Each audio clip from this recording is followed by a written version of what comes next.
তোমাদের সবাইকে দাদার ক্লাসরুমে স্বাগতম জানাই। ক্লাস 7-এর সেকেন্ড ইউনিট টেস্টের ভূগোলের একটি মডেল কোশ্চেন সেট সম্পূর্ণ উত্তর সহ আলোচনা করব। দ্বিতীয় ইউনিট টেস্টে ক্লাস 7-এ ভূগোলের নাম্বার থাকবে 25। এবার সিলেবাসে কী কী আছে দেখো, কোন কোন চ্যাপ্টার রয়েছে। প্রথমত ভূমিরূপ, নদী, শিলা ও মাটি, আফ্রিকা মহাদেশ। এবার চলো আমরা সুন্দর করে একটি মডেল কোশ্চেন সেট সলভ করি। 1 নম্বরে দেখো বলেছে সঠিক উত্তর নির্বাচন করো 3টি প্রশ্ন।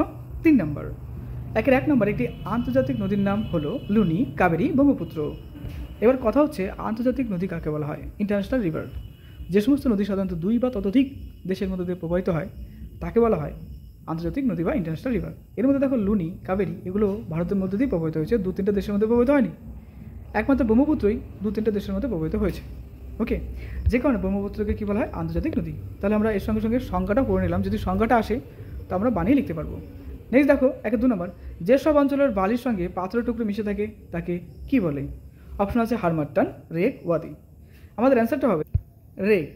এবার গল্পটা হচ্ছে এই রেক কী জিনিস? সাধারণত কী থাকবে? বালির সাথে কিছু কিছু টুকরো টুকরো পাথর মিশে থাকবে। তো সেই যে অর্থাৎ বালি এবং পাথরের যে মিশ্রণ সেটাকে আমরা বলবো কি? রেক।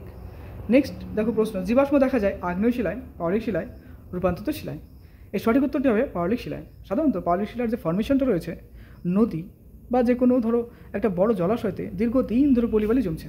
ওকে, পলিবালি জমতে জমতে কী হয়? সেই পলিবালির মধ্যে দেখবে যে অনেক সময় অনেক ছোটো ছোটো মাছ, বড় বড় মাছ বা বিভিন্ন জলজ জীবজন্তু সেই পলিবালির সাথে মাটির তলে চাপা পড়ে যায়।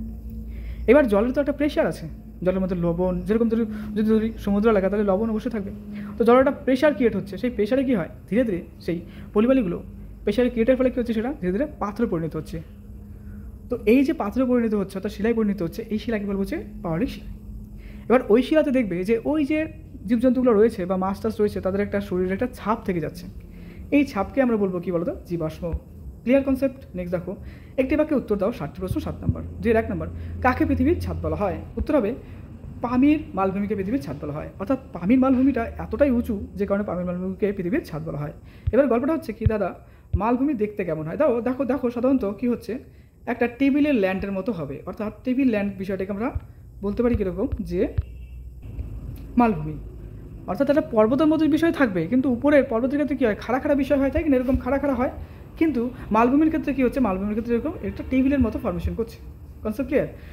তো সবথেকে পৃথিবীর মধ্যে উঁচু যেটা রয়েছে একটা সুন্দর উঁচু মালভূমি, সেটার নাম হচ্ছে পামির মালভূমি। চলো নেক্সট প্রশ্ন করছি, নিত্যবহ নদী কাকে বলে? দেখো নিত্যবহ নদী কি? সেই সমস্ত নদী যে সমস্ত নদীতে সারা বছর বরফগুলো জল থাকবে, অর্থাৎ সারা বছর যে নদীতে জল থাকবে তাকে বলবো নিত্যবহ নদী। চলো সংজ্ঞাটা পড়ি। সাধারণত যেসব নদী উঁচু পার্বত্য অঞ্চলে সৃষ্টি হয়, যার জলের উৎস প্রায়শই বরফগুলা জল, এই নদীগুলোতে সারা বছর জল থাকে বলে এদের নিত্যবহ নদী বলে। উদাহরণ হিসেবে গঙ্গা নদী, ব্রহ্মপুত্র নদী, যমুনা নদী, এরকম অনেক নদী বলতে পারো, তিস্তা নদী বলতে পারো। 3 নম্বর, ভারতের একটি প্রাচীন ভঙ্গিল পর্বতের নাম লেখো। অর্থাৎ ভঙ্গিল পর্বতের মধ্যে ভাগ রয়েছে, একটা নবীন, একটা হচ্ছে প্রাচীন। তো নবীন ভঙ্গিল পর্বত আমরা বলি হিমালয়কে, আর প্রাচীন যেটা রয়েছে সেটা হচ্ছে রাজস্থানের আরাবল্লী পর্বত। পৃথিবীর বৃহত্তম মালভূমির নাম কি? উত্তর হবে দেখো পৃথিবীর বৃহত্তম মালভূমির নাম হলো তিব্বত মালভূমি। দুটো কিন্তু দুরকম, একটা উচ্চতম মালভূমি সেটা হচ্ছে কি পামির, আর যদি বলে বৃহত্তম বড় সবথেকে বড় সেটা বলতে হবে তিব্বত মালভূমি। পৃথিবীতে সর্বপ্রথম যে শিলা সৃষ্টি হয়েছে তার নাম কি? সবার আগে কোন শিলা তৈরি হয়েছিল? অবশ্যই আমরা বলবো আগ্নেয় শিলা। তো অ্যান্সার হবে দেখো আগ্নেয় শিলা। থামসিন কি? উত্তর হবে দেখো গরমকালে সাহারা মরুভূমির উপর এক প্রকার গরম আর শুকনো বাতাস বয়ে যায়, স্থানীয় ভাষায় একে খামসিন বলা হয়। একটা গরম, একদম প্রচণ্ড গরম একটা বাতাস কিন্তু বয়ে যাচ্ছে। কোথা দিয়ে বয়ে যাচ্ছে? সাহারা মরুভূমির মধ্যে দিয়ে।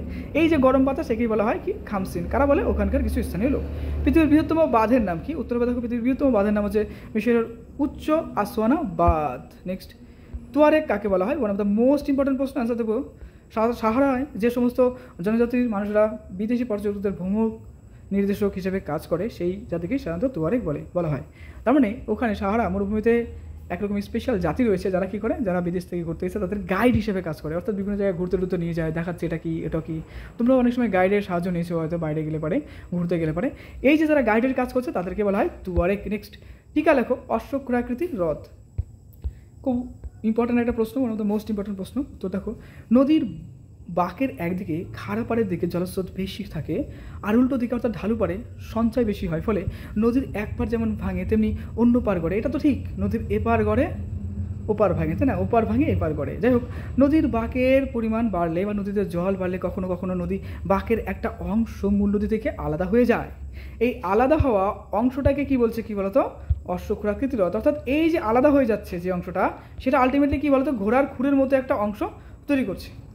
এই যে ঘোড়ার খুরের মতো যে একটা অংশ করছে, ঘোড়ার যে পা আছে কি না, পায়ের যে খুর, সেরকম একটা ফর্মেশন তৈরি করছে। এই ফর্মেশনটাকে বলবো কি, অশ্বক্ষুরাকৃতি হ্রদ। নেক্সট দেখো, নদীর উচ্চ প্রবাহ, মধ্য প্রবাহ ও নিম্ন প্রবাহের প্রধান কাজ কি? One of the most important প্রশ্ন। দেখো, উচ্চ প্রবাহে নদীর প্রধান কাজ ক্ষয়কার্য করা, আর মধ্য প্রবাহে নদীর প্রধান কাজ বহন করা, অর্থাৎ যে মাটি পলিবালিগুলো পাথরগুলো পাহাড়ি অঞ্চল থেকে ভেঙে আসে, কারণ পাহাড়ি অঞ্চলে তো অনেক ঢালু হয়, তাই না? তার জন্য জলগুলো যখন পড়ে কিনা প্রচণ্ড স্পিডে পড়ে, প্রচণ্ড স্রোত হিসেবে নিয়ে আসে, তাই না? উপর থেকে প্রচণ্ড স্পিডে জলগুলো পড়ছে, যে কারণে পাথর বালি তারপরে এই সমস্ত বিষয়গুলো, মাটি, এগুলো কিন্তু ধীরে ধীরে ক্ষয়প্রাপ্ত হতে থাকে। এগুলো ক্ষয় করে কী করে, মধ্য যে প্রবাহ আছে সেখানে সেগুলোকে পরিবহন করে এক জায়গা থেকে অন্য জায়গায় নিয়ে যায়। ঠিক, এবার বলছে দেখো, নিম্ন প্রবাহে কী হয়, সেখানে কিন্তু স্পিড তেমন থাকে না, অর্থাৎ খুব খরস্রোতা নদী হয় না, যে কারণে ওই সমস্ত পদার্থগুলো, অর্থাৎ এই যে কাকর বালি তারপরে মাটি, এগুলো কী হয়, ধীরে ধীরে নদীর স্পিড কম থাকার জন্য ধীরে ধীরে নিচের দিকে সঞ্চয় হয়ে জমা হতে থাকে।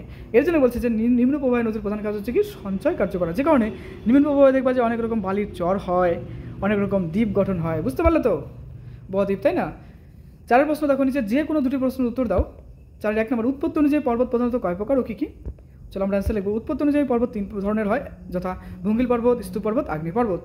নেক্সট 2 নম্বর, লাভাগঠিত মালভূমি কাকে বলে? উদাহরণ দাও। উত্তর হবে দেখো, লাভাগঠিত মালভূমি অগ্নুৎপাতের সময় গরম লাভা বেরিয়ে এসে অনেক দূর পর্যন্ত ছড়িয়ে পড়ে, যে বিরাট মালভূমি সৃষ্টি করে, তাকেই লাভাগঠিত মালভূমি বলে। অর্থাৎ অগ্নুৎপাতের সময় কী হচ্ছে, ভূগর্ভের লাভাগুলো বেরিয়ে আসছে এবং চারদিকে ছড়িয়ে যাচ্ছে। এটা ছড়িয়ে যাওয়ার পরে দীর্ঘদিন ধরে জমতে একসময় অনেক উঁচু হয়ে যায়।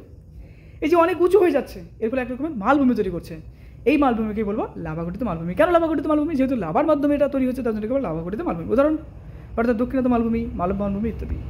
হামাদা ওয়াদি কি? One of the most important প্রশ্ন। দেখো, আফ্রিকা মহাদেশের সারা মরুভূমির যে সমস্ত অঞ্চলে শক্ত পাথরে ভর্তি বালির অস্তিত্ব চোখে পড়ে না, তাকে হামাদা বলে।